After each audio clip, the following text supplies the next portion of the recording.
With due respect and immense joy, we humbly invite the Honorable Prime Minister of India, Sri Narendra Modi Sir, to deliver the inaugural address, thereby initiating the start of all humanitarian projects envisaged through the 90th birthday celebrations of our metropolitan.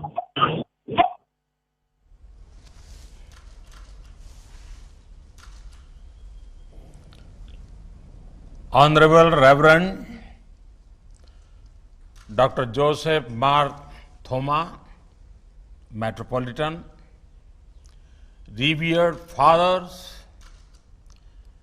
distinguished members of Mar Thoma Church, it is my great privilege to address this august gathering.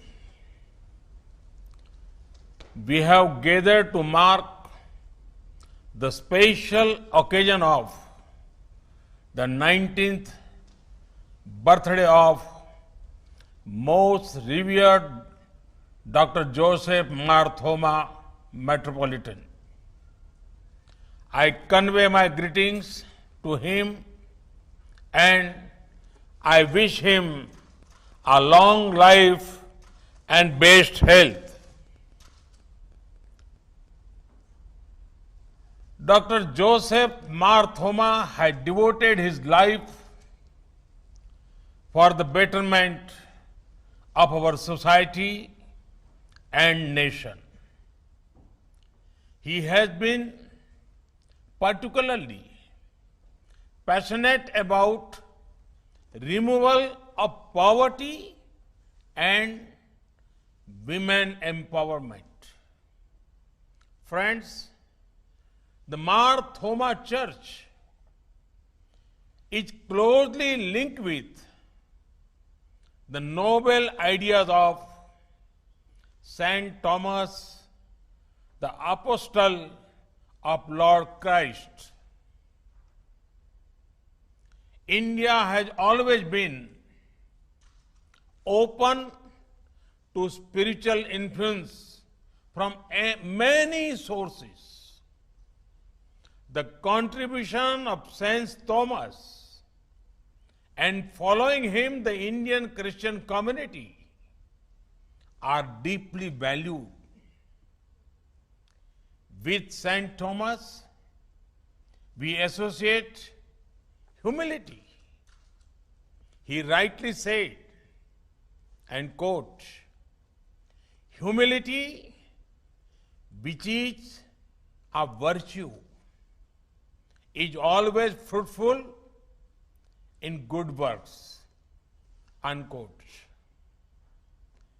It is with this spirit of humility that the Mar Thoma Church has worked to bring a positive difference in the lives of our fellow Indians.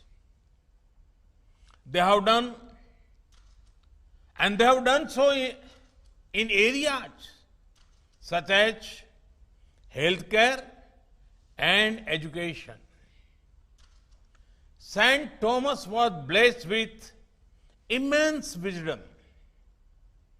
The Mar Thoma Church played a role in India's freedom struggle. The church was at the forefront of working towards national integration. This church fought the emergency. It is a matter of immense pride that the Mar Thoma Church is firmly rooted in Indian values. The contribution of the church has also been recognized at the national level. The former Metropolitan of Mar Thoma Church, Philippos Mark Chrysostom, was confirmed with the Padma Bhushan in 2018. He inspires many Friends, the world is fighting a strong battle against a global pandemic. COVID-19 is not only a physical sickness that is a threat to lives of people. It also takes our attention to unhealthy lifestyles. A global pandemic implies that humanity as a whole needs healing.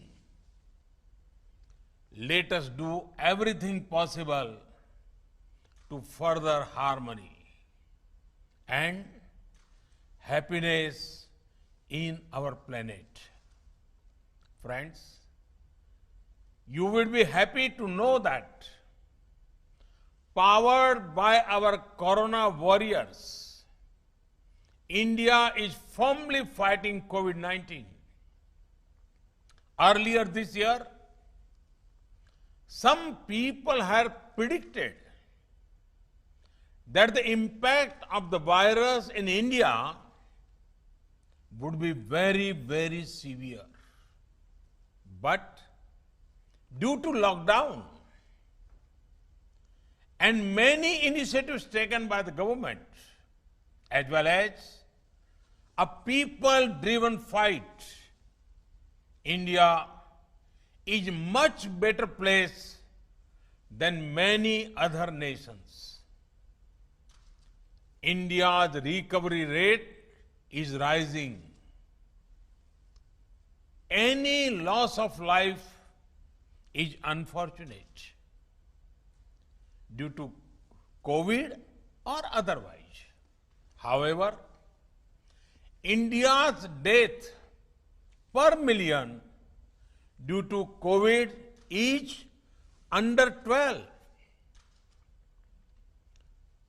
To place this in a context, the death rate in Italy is 574 per million. The figures in America, Britain, Spain, and France are also much higher than India. Lakhs of villages, home to 85 crore people, remain almost untouched by coronavirus. Friends, a people-driven fight has given good results so far, but can we let our guard down? No, not at all. In fact, we have to be even more careful now. Wearing masks, social distancing, 2 गज की दूरी, avoiding crowded places, regular hand washing, these remains important. At the same time, we have to focus on economic growth and prosperity for 130 crore Indians. The wheels of trade and commerce have to move. Agriculture has to flourish. In the last few weeks, the government of India has addressed both short-term and long-term issues relating to the economy. From the sea to space, from the farms to the factories, people-friendly and growth-friendly decisions have been taken.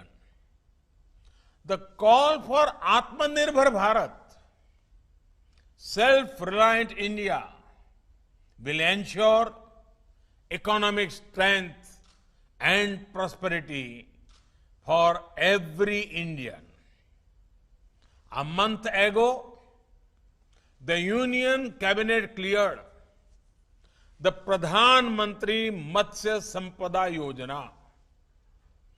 This scheme is going to transform our fisheries sector. With an investment of over rupees 20,000 crore, this scheme seeks to boost the sector. The aim is to also increase export earning and provide more employment to over 55 lakh people. We want to ensure better technology, infrastructure, and making value chain stronger. I am confident my fishermen, sisters and brothers in Kerala will gain from this scheme. Friends, historic reforms have been undertaken in the space sector. These reforms will ensure greater use of space assets and activities. Access to data and technology will improve. I see several youngsters in Kerala and particularly in South India taking a keen interest in science and technology. They will gain from the reforms. Friends, our government has always been guided by sensitivity and a long-term vision to make India a growth engine. We have taken decisions not from comfortable government office in Delhi, but after feedback from people of the ground. It is this spirit that ensures every Indian has access to a bank account. Over 8 crore families have access to smoke-free kitchens. Over 1.5 crore houses have been made to give shelter to the homeless. India is home to the largest healthcare scheme in the world, Ayushman Bharat. Over a crore people have got quality treatment. For the poor, we are bringing one nation, one ration card scheme to help them where they are. For the middle class, we have brought a number of initiatives to boost ease of living. For farmers, we have increased the MSP and made sure they get the right price. And we are making the sector free from middlemen. For women, we are ensuring that their health care gets due attention via various schemes and their career path is not compromised by ensuring extension of maternity leaves. The government of India does not discriminate between faith, gender, caste, creed, or language. We are guided by the desire to empower 130 crore Indians, and our guiding light is the Constitution of India. Friends, the Holy Bible talks extensively about togetherness. Now is the time to join ranks, work together for the advancement of our nation. Think of this, how can our actions contribute to national development? Today, India is saying we will produce locally and also buy local products. This will light the lamp of prosperity in the homes of many. There are many ways to strengthen our nation. The Mar Thoma Church, in line with its values, will surely rise to the occasion and play a key role in India's growth trajectory in the times to come. Once again, I convey my greetings to Honorable Reverend Dr. Joseph Mar Thoma, Metropolitan. Thank you all. Thank you very much.